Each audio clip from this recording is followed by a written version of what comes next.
I hope I get the rep of being a Jesus guy. I hope when people talk about Paul White, they go, you know what, man, he don't know much about this. I saw him in a Q&A. He's really dumb about this. He's not good at answering these kind of questions. You know what that dude is? He's just a Jesus guy. Oh, man, that would be so exciting to me.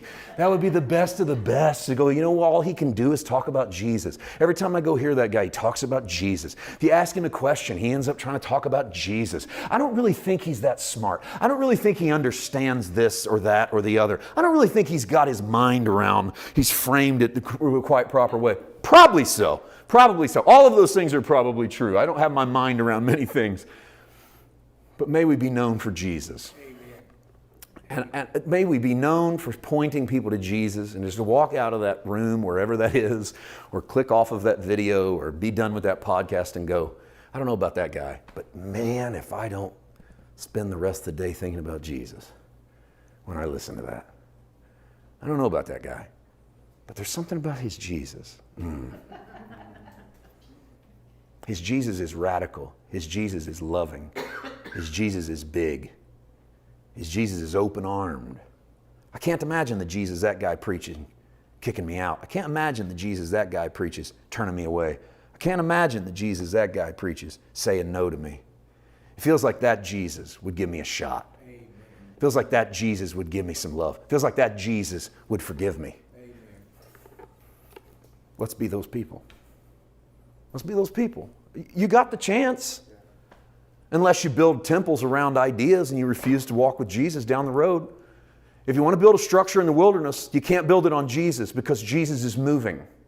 He's walking towards the end of the book, heading for a city that has foundations only in God. The city that comes down from God out of heaven. He's marrying a bride that looks like that city. And what are in cities? Vile, wicked strangers. Melting pots of the trashiest in the world. Welcome home. Amen. Welcome home to the place that Jesus redeems the city and goes, I chose you. I chose you. I chose you in your foolishness and your failures and your sin. And I pull you into this city with all the other failures. And I pull you straight from my heart. And I hold you out here and I hug you as my own. And I love you. And that's Jesus. Let me land here. I don't know if it's necessary. I really don't. And I only say that because I feel like we've done the work. But for those that want to do one more step, I at least want you to know where to step. Hebrews 13. Let's give the context of our so-called contradictory verse, shall we? Remember Hebrews 13:14? For we have no continuing city, but we seek one to come. Remember that? We don't have a continuing city. We're still looking for one. I think the writer of Hebrews is using this as an allegory. That's obvious because you're not actually looking to inherit a real city on the planet. So you know it's got to be something. But I think it has to do with we have no permanent doctrine that's anything but Jesus. Let me show you why I think that. Look at verse 8.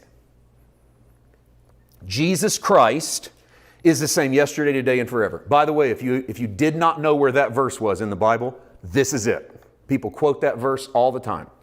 Jesus Christ, the same yesterday, today, and forever. The Bible, by the way, doesn't say God is the same yesterday, today, and forever. Does that mean God's not the same yesterday, today, and forever? No. It just means that we don't perceive God the same yesterday, today, and forever. We never have. You think you have? Read the Old Testament. Good luck. They didn't perceive God the way you see Jesus. Jesus, who is showing you the Father, the same yesterday, today, and forever. I'm not saying God wasn't the same. I'm saying we didn't always see God the same way. But there's only one way to see Jesus if you pay attention. And that's where the author's about to take you. So verse 9, don't be carried about with various and strange doctrines, for it's good that your heart be established with grace, not with foods that don't profit those that have been occupied with them. We have an altar. What's an altar? An altar is that little place of permanence in the middle of your transient journey. You want to know what our altar looks like? He goes, we have an altar from which those who serve the tabernacle don't have a right to eat. For the bodies of those animals whose blood is brought into the sanctuary by the high priest for sin, they're burned outside the camp. Therefore Jesus also, that he might sanctify the people with his own blood, suffered outside the gate. How's he going to save the city?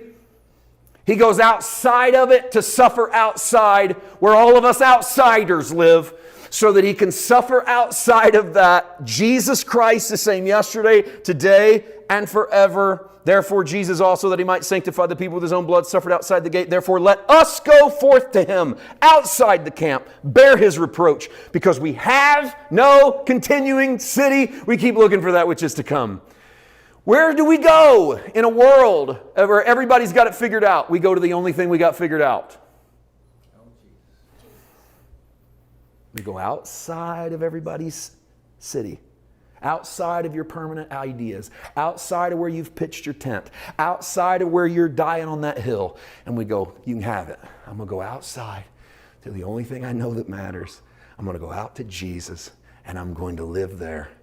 And I don't have a continuing city anywhere that Jesus isn't the foundation. But wherever Jesus is the foundation, I'll die right on that hill. I'll die right on that hill.